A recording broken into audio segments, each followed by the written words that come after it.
What is up, guys? It is Brandon Tico from Tico Coaching. I'm super excited to bring you guys this video. So this video is going to cover how to best prepare for Sleman and what to expect from this specific track. As we know, this is where the BMX World Championships is going to be held this year. So I'm super excited. In front of me, I've got some data that I've accumulated over a long period of time and also some race stats from earlier this year, the 2026 Oceania Championships that I'll go through with you, and also some race lines that we saw at that event and the race lines that I think you guys should best be preparing for based off your specific age bracket. We're going to be covering how you should prioritize your training over the next coming weeks and also how to prioritize your training. As we know, World Championships, it does not give you a lot of practice. So if you watch this video all the way through, I can guarantee that you're going to have some solid lines to work on and ways that you can prioritize this. So let's dive straight into it. Let's just go over some simple characteristics of this track. So what to expect. So from the gate, we can see that that start gate is super quick. So making sure that your reaction is on point is going to be key for this track. It's super fast. From there, weirdly enough, the initial part of the hill is super flat. However, from after that, because the straights are so long, it opens up, which is going to be a weird selection for your gearing because one, you need to move it through that flat section, which we know for BMX, that's one of the hardest sections and one of the most crucial sections to really nail while still having a gearing heavy enough to really get you down that first straight. The first straight's still super long and expect your laps anywhere from 35 seconds and above. In saying that, one thing that we can expect as well on the track from what we see is it is super technical. So we see that there's a lot of deep manuals, a lot of tap manuals that are going to be involved, some bigger jumps throughout the straights. Super tricky and super technical on this track because you're going to see a lot of variations between the age groups and even within the age groups of riders doing completely different lines. If we take a look at that second straight, we can see that there's a pretty steep step down, a really kind of kicky double, and it's really hard to manual. So the track characteristics is super technical jumps, a super long track, fast gate with a flat initial start. So let's dive in. So how we're going to do this is we're going to go through each straight as a section at a time. And I'm going to go through what we saw at the Oceania titles of some of the fastest riders here in Australia and New Zealand of the lines that they did. So let's take a look at that last straight. I'll bring a video up of it. We can see that there's a roller, a step up, a roller, a tabletop, a roller, and a step down. So let's go through the boys first. We're going to start at 9 boys and make our way up all the way to 25 to 29 men. And saying that, the section of 17 to 24, 25 to 29 men, and masters should all pretty much be the same. Let's take a look at what they were doing on the first jump. So basically across the board, we see that all the way up to 11 boys, they were pumping that roller. We see that 12 boys and up, pretty much all the way to masters, we see that they're starting to pick up onto that roller. So that's a really crucial thing. I think if you can pick up onto the roller, it's going to give you a lot more time to prepare for the next jump. In saying that, that straight is super quick, super kicky. So picking up is actually going to be key for you because it gives you more time to prepare for the step up. What we see over the step up from ages 9 to 11, or pretty much all ages, is we see that they were manualing the step up. So that's crucial. Across the board, we see that everyone was pretty much manualing that step up. For the faster riders, if you're really hooking in there, you may have to kind of do a low jump over that step up to best prepare for the roller over. But we see that across the board, everyone was manualing it. This is where it varies. Over the roller to tabletop will break down. So 9 to 11 boys, we see that there's a pump and a nose manual.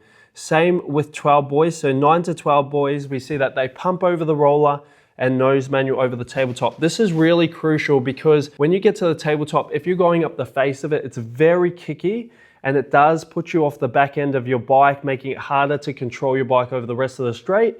So by nose manualing or even pumping that tabletop, we see that your body comes over the bars a lot better, gets you in a stronger position and also a position that you can control the bike in more. Let's go through what everyone else done over the roller to tabletop. To 13 boys, we see that they manual onto the tabletop. And then from 14 all the way to 16 boys, we see that they jump onto the tabletop. 17 to 24 men and through, we see that they manual onto the tabletop. And this is a pretty big variation throughout the groups of what they're actually doing. But can I give you some advice? If it's a tailwind, you're probably going to be going super quick if you're 14 and up, to the point jumping up is probably going to be a lot easier and you'll probably execute that a lot better. Whereas if you have a tailwind coming down that straight, sometimes you're going so quick that it's a pretty big margin to make a mistake on that jump if you do manual up. However, we can see that 17 to 24 men and up, they were probably manualing onto the tabletop straight back into a nose manual to get their body over the front end. And then let's take a look at what everyone was doing on the roller to step down. So from 9 boys all the way through to 12 boys, we see that they go with a simple line of pumping the roller, manualing the step down. It is super crucial that you do not jump this step down. The reason why is 1, you are fatigued, and 2, I've seen so many people try and jump this and overcook it. Like the takeoff is super steep. If you're super tired and your legs lock up over that jump, I can guarantee you that there's going to be a lot of people who make this mistake and lose a lot of crucial positioning when it comes to racing.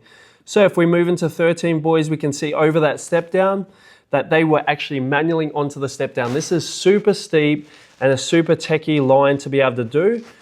Even 14 boys was doing the same thing. However, the same thing applies. If it's a tailwind, you may jump onto that step down, but that roller to tabletop, you lose a bit of speed. So that's probably why they were manualing onto the step down, because you see that the 15, 16 boys, they were actually jumping onto it. So this does depend on the weather. If it's a tailwind, you'll probably jump onto the step down if you're older. But if it's a headwind, you're going to knock a lot of speed out of that last corner. So you're probably going to want to manual onto the step down. Let's take a look at what 17 to 24 men all the way through the masters were doing. They were actually double manualing roller over the step down. So a double manual, that's pretty techie. However, at that age group, that's kind of what's expected. In saying that, another line to do through that straight, if you are coming through fast and pretty fresh, is to triple all 3 of them. That line is super effective. It doesn't consume a lot of energy and you're less likely to make a mistake. I feel like doing the roller onto the tabletop, manualing that and manualing the last one, it's super techie and it leaves room for a lot of mistakes. But let's move on to the females. For the females, the last straight was pretty simple. 11 girls and pretty much younger than that were pumping everything.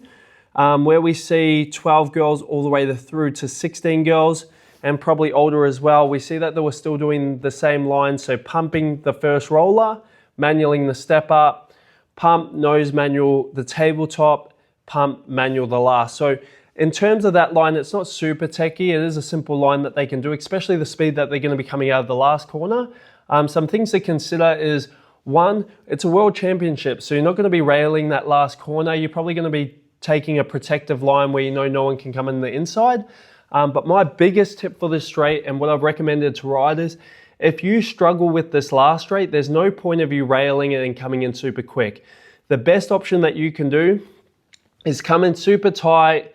Maybe you might lose a little bit of momentum coming out of the corner, but it doesn't matter because you've gained a little bit of time by taking a tighter last corner. It means that now you're entering in slower. And as we all know, when you enter in a straight slower, it's easier to build speed. So that's my biggest recommendation for anyone who struggles with that last straight. Take the corner tighter, enter slower, and build your speed from there. And that is my recommendations for the last straight. Let's get into the third straight. All right, guys, onto the third straight. So we'll go through the boys and then through to the females, and we'll break down each jump as we go through. However, there are some pretty big variations on this straight. So as we can see, the third straight, we've got a roller, a really small step up that drops away quite quickly. We got a small little roller, a pretty steep step up, pretty steep step down, flat mallow double into a step up, step down, and then the entry into last corner. So let's take a look.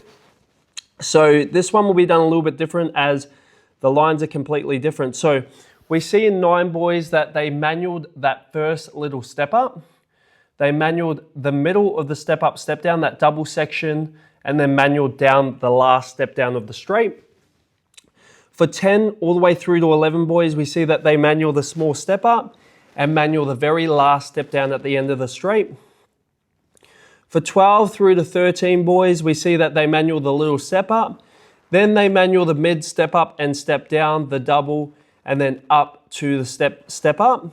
And then 14 through to 16 boys, we see that they manual up onto the step up. So roller to step up, manual down the back of it. That drops away quite quick.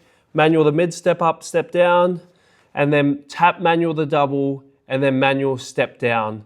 So 14 boys manualed the last step down, and 15 and 16 boys manualed the last step up section of that step up, step down. Pretty much 17 to 24 and all the way through the masters was very much the same. Manual up, manual down, manual step up and step down, tap manual double. However, they did double manual the last. Based off that, my recommendation for the males is obviously there are a couple of different lines. Like obviously if you get a good line out of that second straight and into the second corner, you will be coming through quite quick. So tripling that first roll over the step up is an option that opens up the whole straight. You'd go triple, manual up to the start of the step up, you'd have to double manual down, tap manual, and then finish the straight the same way. In saying that though, that is a different line that not a lot of riders are doing. The other line that I kind of suggest is on that first section, and we didn't see anyone really doing it on this, but if you pick up onto the roller and double manual down, that does provide a lot more speed in that third straight initially. The rest of the straight's the same, but I do think that double manualing down is going to be a lot faster. The reason why is when you manual up onto the step up and then manual down, it drops away quite quick and you don't get much push off that manual. However, that is a safer option. If we take a look at the females, we see that the 11 girls and younger was pretty much pumped the whole straight. If we take a look at 12 to 13 girls, we see that they manualed the little step up and the last section of the step up, step down, which was that step down. 14 through to 16 was the same, and pretty much all the way through for the older females. We see that they manual the small step up, they manual the step up, step down, the double, and this is where you got a variation. Some were manualing into the last step up, step down, and some were manualing out. So in terms of that, I think, across the board, that's going to be a pretty similar line for riders coming through. I think, however, manualing up and manualing down is pretty much based off what feels comfortable for you. I think if you manual up, you finish more forward on the end of the step up, step down, meaning you're in a stronger position to corner and to pedal into the corner. However, if you manual the step down, you're going to imagine that your weight's back. So it's going to be hard to get back forward into that pedaling position to put one crank into the corner, which I think a lot of riders are going to have to do. But that pretty much wraps it up for the third straight. All right, guys, now onto the second straight. Super technical straight, and a lot of people are going to come unstuck on this straight. So we see that there's a step up, really kicky, pretty tight, and then into a massive step down that drops away quite high, into a double, which is mellow initially, but it's hard to get your back wheel down if you're manualing it, into a low double and a pretty techie triple. In saying that, let's go over the lines of what we saw. So for 9 boys, and we'll kind of break it through each jump. On the step up, we saw that they pumped. From 10 to 11 boys, from 10 all the way through to older ages, pretty much for the males, we all saw that they manualed that first step up.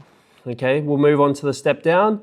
We saw that from age 9 all the way through to pretty much 15 boys, they all pumped the step down. However, from ages 9 all the way through to 12 boys, we saw that they manualed the step up, and as they pumped the initial step down, they pedaled down the backside and also down the backside of the landing of the step down. If we move on to the next jump, which is the double, we see that pretty much from age 9, 11 boys, we see that they pumped the double.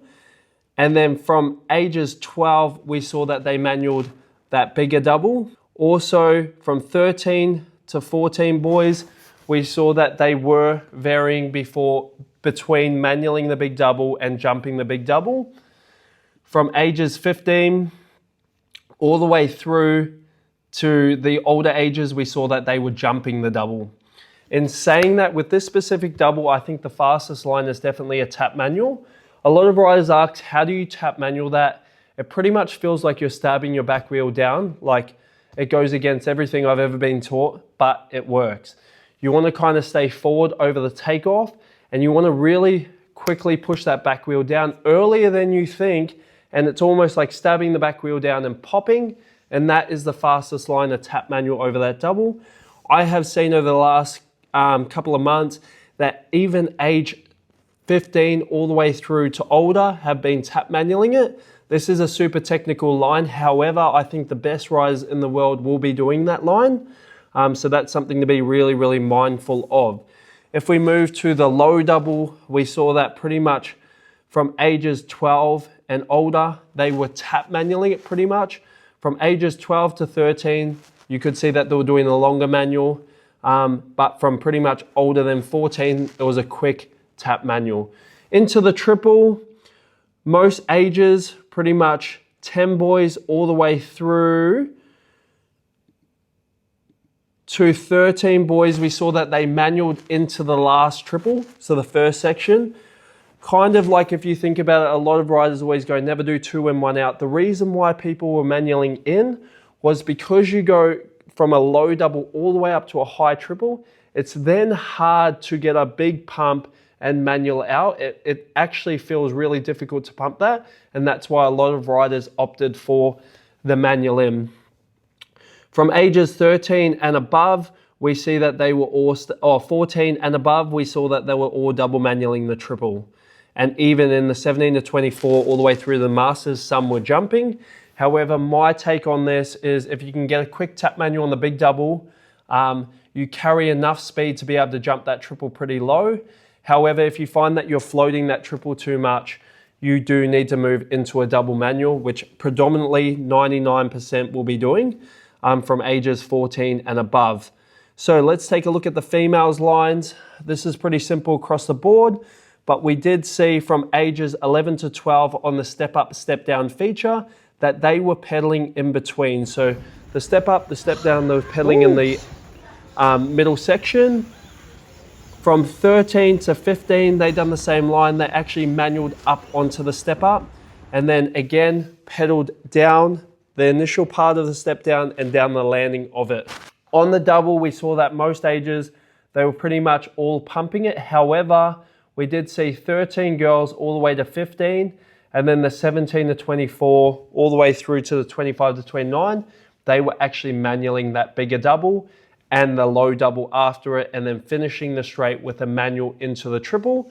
So super simple for the females. All right, guys, on to the first straight. So what we can see is we see that there's a pretty flat, mellow step up with barely any backside into a double that's, again, mellow again. And then we see a huge gap where you can fit anywhere from 2 to 3 cranks, depending on your gearing, and then into a pretty kicky double with a big drop away on the landing, and then into a pretty steep, techie triple. So in saying that, let's see what the age has done. So for the boys, 9 boys and younger, we see that they were pumping the whole straight.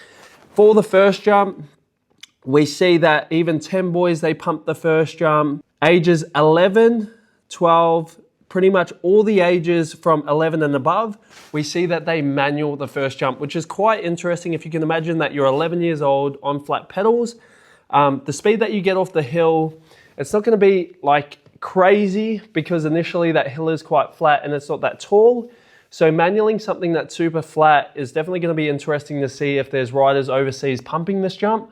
I think 11 to 12 boys, you're definitely going to see that variation between manualing and pumping. What do I think is best? I think, manual if you can get something off of it. But again, those ages don't really benefit too much from the manuals. So I do think that some of the bigger riders around that age will be either manualing or pumping, but definitely crucial to try and pick something that you're building speed off. In saying that, let's move into this actual first feature that has the step up and the double, because there's a lot of variations within those 2 jumps. So pretty much 11 boys, we see that they manual the first jump and then they pump that double. For 12 boys, we see that they manual the first and the second jump, which is including that double. From 13 all the way through to 15 boys, we see that they manual the first jump, but they pedal before the small double. So they get one quick crank in, and then they manual the double. We see 16 boys, they manual and manual again. And then we see 17 to 24 through to 25 to 29 men, they manual and manual the second jump. However, 25 to 29 men, they are pedaling between the first and second jump in that tight little section as well. In saying that, masters, look at manualing the first jump and also pumping the double, which is an interesting variation on that. Now let's move to the second jump, which is the big feature, the big double. We can see that 9 boys, 10 boys, 11 boys pumping the big double. From ages 12, we see that they start to manual that bigger double. From age 13, 14, 15, all the way through are all manualing the big double. However, we do see from ages 16 and some even at 15, they're actually tap manualing that bigger double, which is actually key. One thing to note is no one's jumping it. This jump is super easy to jump. However, a lot more people get better times off manualing that double. So remember that for your session. And then into the triple, we see that ages 10, 11, and even 13 are manualing the first 2 rollers into the triple, so 2 in, 1 out. And the reason for this is because that triple is pretty kicky at that speed. It's super hard to get a pump off that and to manual out.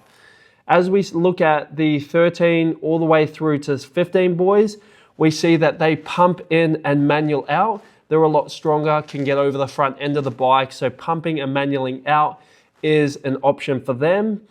For the 16 boys and older, we see that double manual is the faster option. In saying this, can I give you guys some tips? What we see is tripling it, jumping it. It's good, it's easy, it's safe. However, it does not provide a quick enough first rate for what you're looking for. In saying that, when you double manual, the back of the triple drops away quite quick. So if you are a more advanced rider, instead of looking for a double manual, look to perform the double manual and manual down the back of the triple. I have seen one of the most insane lines down the straight, Brody Gooch. He has actually manual jumped this. Do I think that this is a race line? Probably not, especially when you're under pressure, but it can be done, and if he can do it, so many other riders can do it, and it looks super quick. So that's my take on the first straight for the males. If we have a look at the females, we can see that ages 11 didn't manual, ages 12 didn't manual. However, they did pedal between the first and second type feature, which is that step up and double.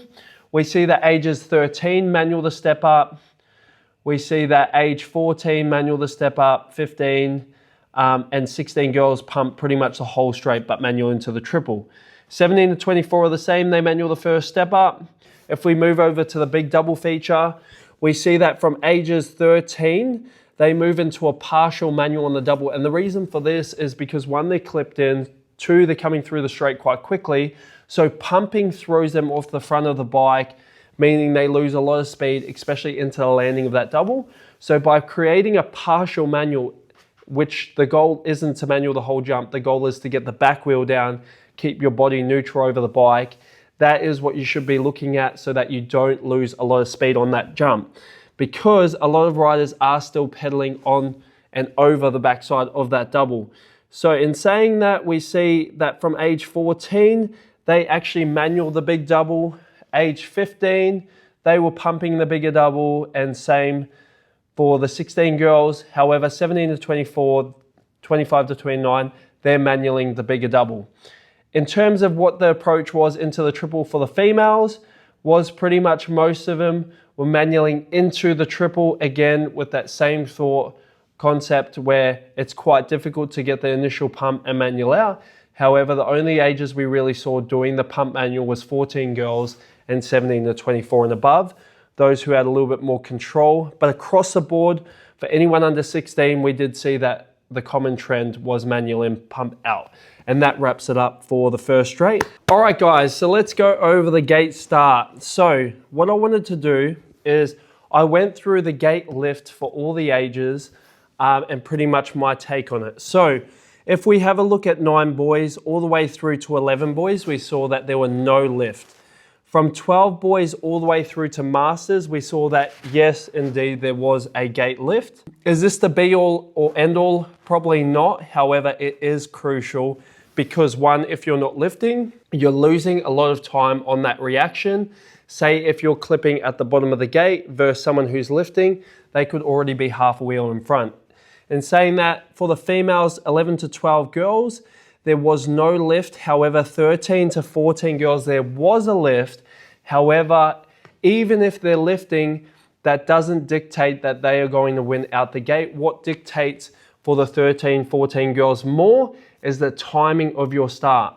Someone who doesn't lift but is on time will beat someone who lifts who's not on time.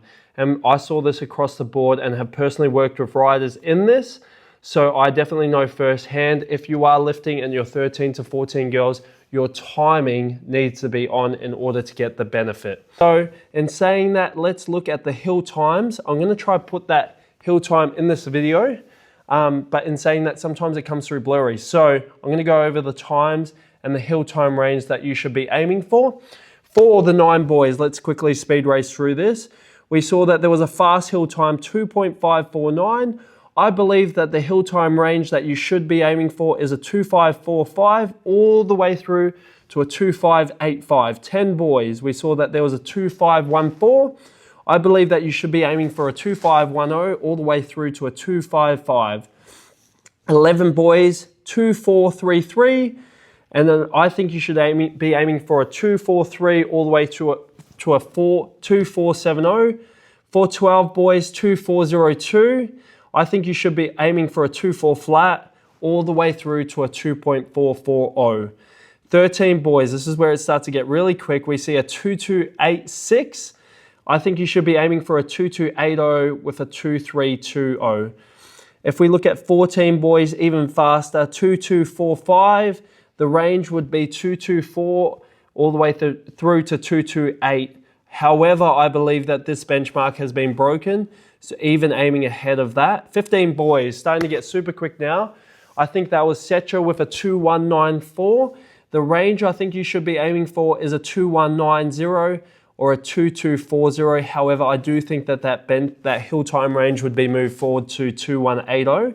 16 boys, the benchmark was 2.163.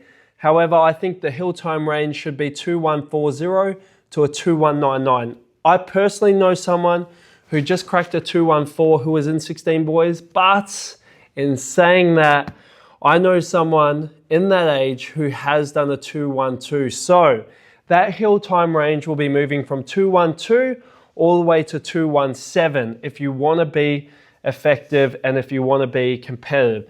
17 to 24 men all the way through to masters. I believe that the hill time record was a 2.128, which was by VJ Isles at the Oceanias. However, I believe that the range for that would be a 2.100 all the way through to a 2.150. However, I do believe that someone in the world will crack into the 2.0s.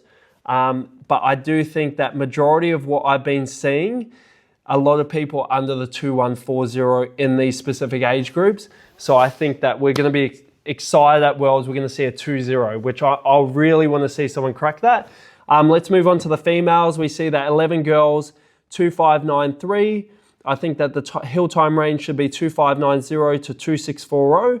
I put a 0.05 buffer on that across the board for these. So 12 girls, 2.507, 2.5 flat, all the way to a 2.550. 13 girls, 2.372. That was a pretty big time difference. I think that they should be aiming for a 2.370 to a 2.420.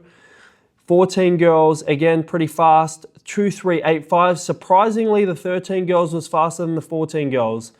2.385, all the way to a 2.385 to a 2.435. And saying that, because the age below was faster, I think that they should realistically be aiming for somewhere around 2.350 all the way to a 2.4 flat. 15 girls, we saw that there was 2.393. So again, someone in 13 girls absolutely popped off a fast gate start, faster than pretty much 14 all the way through to 16 girls. So for the 15 girls again, 2.393. I think the hill time range should be 2.390 to 2.440. 16 girls, we see a 2.379. Hill time range 2.370 to a 2.420, which is the hill time range of 13 girls. In saying that, realistically, I think 14 all the way through to 16 should continuously get faster. So expect that that hill time range would be moved forward quite a bit. 17 to 24 all the way through to 25 to 29 women, we see that the hill time range, the hill time was a 2.309. However, I've seen someone crack a 2.295. So in saying that, I think that the hill time range should be a 2.295 all the way to a 2.345. The fastest lap of a male that we saw was a 35.371 seconds. The fastest lap of a female we saw was 40 seconds, 0.673. In saying that, recently that hill time for the fastest lap for the males has been broken.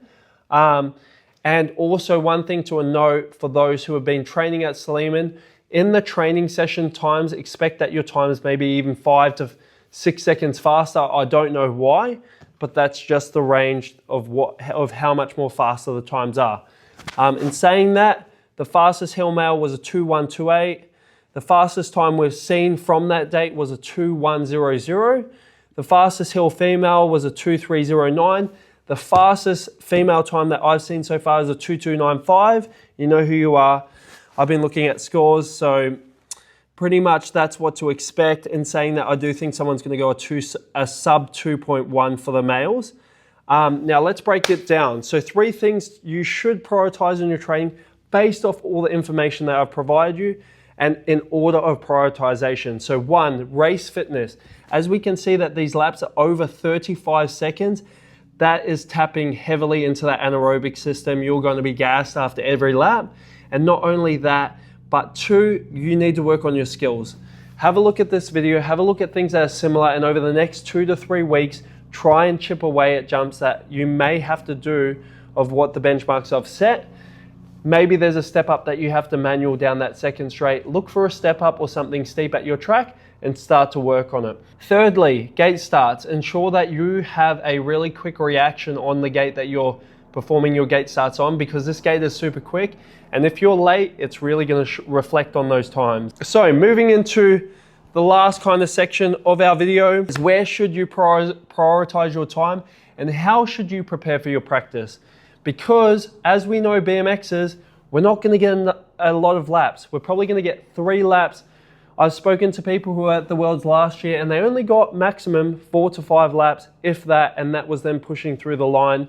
So expect that you're only going to get 3 laps. In saying that, what are some simple steps that you can do to make your training super effective on the Worlds practice day?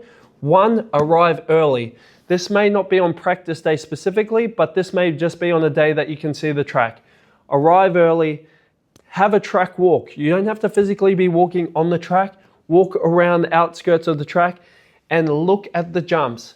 A lot of times when we look at videos, they look completely different to what they look like in real life. So being there as a BMXer, looking at what lines you're potentially going to have to do is going to help you mentally prepare for what's expected and what's supposed to come out of these training sessions. While you're doing your walk, make sure that you're choosing lines and writing them down. I've given you guys a whole bunch of lines of what the Aussies and New Zealanders were doing at the Oceania Championships, and I don't think they're going to vary much compared to those lines there, because the Aussies get to ride this track all the time. 4, don't only just write what you're doing down, visualize it. As BMXers, we know what our bikes feel like. If we're racing at the world class level, we should be able to close our eyes and imagine what every jump feels like. I highly recommend that you do this. Number 5, and this is more towards the practice day, make sure you perform a big warm-up. Big is probably the worst word I could use. Make sure you perform an effective warm-up. A warm-up that you've been practicing in your training sessions, because 1, you want to work out how your body wants to feel. Some people like to feel really activated, really punchy and firing, and that's how you should be warming up to get your body and mind to that level. And in saying that, you don't have time to warm up on the track. You need to be warmed up before you get on the track, because you only get 3 laps. And if you're 3 laps, you're cold warming up and getting smoked, mentally you are pretty much done for the whole weekend. So make sure you come warmed up and prepared. Lap 1, what should I do, Brandon? Well, for your lap 1, react on the gate start and the hill, roll the first straight, gas it down the second straight and the last straight. So basically the third straight, you use it to flow, take a tight corner line and gas it on the last straight. The reason why I'm telling you not to do a full lap is you're gonna be exhausted, okay? So make sure that you break it down. Do the hill and the gate start, roll the rest of the straight, hit that second straight hard, flow through the third, getting a feel of it, and hit that last straight hard. When you come around for lap number 2, it's probably been like 10, maybe even 20 minutes. You should feel fresh. Now what you're gonna do is you're gonna attack the start and the first straight, really dive deep into that. Flow, roll through the second straight with the exact line you kind of did before. Hit that third straight hard, find the flow, find the rhythm, flow through the last straight. If you do get a third lap, hit anything that you didn't get dialed in those first 2 laps. Remember again, you had a lot of time to mentally prepare for this. So on that third lap, you want to make sure that 1, you're still hitting the gate start and the hill, but adding anything that didn't work over those next few laps. And then basically any lap addition to that, you do the exact same. But that practice doesn't end there. When you finish practice, the first thing you need to do is 1, cool down. This is a huge training week, a huge mental week. The stress is high. You need to focus on recovery. Get your nutrition in, Powerade, carbohydrates, get your fuel in, protein, go for a recovery ride, get your body fresh for the next session. Secondly, you need to reflect what worked, what didn't work, make a priority list. That is your cheat sheet. Make sure you write on it. A lot of riders are lazy. I've seen it time and time again. Create a cheat sheet. So when you go to your second day practice, you know exactly what you need to work on.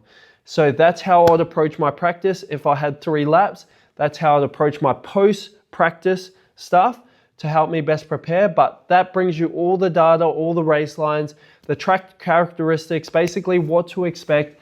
I hope this video is helpful. I tried to keep it as short as possible. But again, this is world titles. Who cares about short? Let's just provide you guys as much information as you can. Again, Brendan Tico from Tico Coaching. Love working with BMX athletes, love helping prepare riders, and even more so, I'm excited to be at this World Championships with you guys. If you see me at the World Titles, make sure you say hello. I'm gonna be buzzing. I've not raced the World Titles in over probably 8 years. So I wish you guys all the best for your 6 practice laps. I hope you make the most out of it and enjoy. All right, and I'll see you guys on the track. Let's go.